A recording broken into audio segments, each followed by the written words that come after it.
একসময় দেশের শোবিজ ও আইনশৃঙ্খলা বাহিনীর অন্তর্মহলে ব্যাপক আলোচনার জন্ম দিয়েছিল চিত্রনায়িকা পরীমনি ও পুলিশ কর্মকর্তা গোলাম সাকলায়েনের সম্পর্কের গুঞ্জন।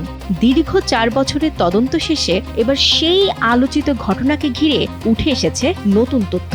তদন্ত প্রতিবেদনে বলা হয়েছে পরীমনি ও সাকলায়েনের মধ্যে ঘনিষ্ঠ সম্পর্ক ছিল এবং তাদের নিয়মিত যোগাযোগও ছিল। 2021 সালে ঢাকার বোট ক্লাবের কার্যনির্বাহী কমিটির সদস্য ও আবাসন ব্যবসায়ী নাসির ইউ মাহমুদের বিরুদ্ধে ও হত্যা চেষ্টার মামলা দায়ের করেন পরীমনি। মামলার পরদিনই গোয়েন্দা পুলিশের গুলশান বিভাগের অভিযানে গ্রেফতার হন নাসির ইউ মাহমুদ। সে সময় গুলশান বিভাগে দায়িত্ব পালন করছিলেন 30তম BCS এর কর্মকর্তা গোলাম সাকলায়েন।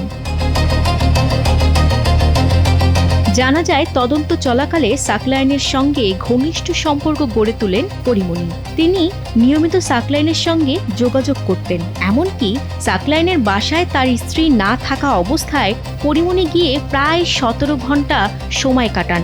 পরে তাদের ব্যক্তিগত ঘনিষ্ঠতার কিছু ছবি ও ভিডিও সামাজিক যোগাযোগ মাধ্যমে ছড়িয়ে পড়লে বিষয়টি দেশজুড়ে সমালোচনার ঝড় তোলে।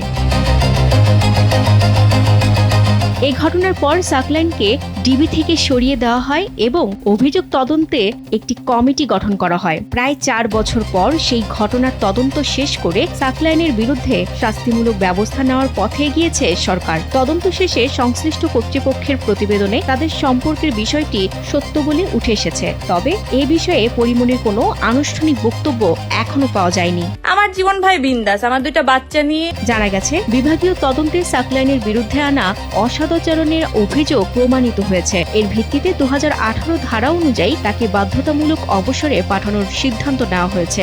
ওই ঘটনার আগের মুহূর্ত পর্যন্ত আমি ওই নামও জানতাম না, ওই ব্যক্তিকেও আমি চিনতাম। দীর্ঘ 4 বছর পর পুরনো এই ঘটনা আবারও আলোচনায় আসায় পরীমনির কেরিয়ার কিংবা ব্যক্তিগত জীবনে এর কোনো প্রভাব পড়ে কিনা তা নিয়ে এখন নতুন করে আলোচনা শুরু হয়েছে। সময়ের ব্যবধানে বিষয়টি অনেকটাই থেমে গিয়েছিল, কিন্তু আবার সামনে আসায় এটি বিনোদন অঙ্গনে নতুন করে আলোচনার জন্ম দিয়েছে। এখন দেখার বিষয়, এই ঘটনার কারণে তার পেশাগত জীবন বা জনপ্রিয়তার কোনো পরিবর্তন আসে কিনা।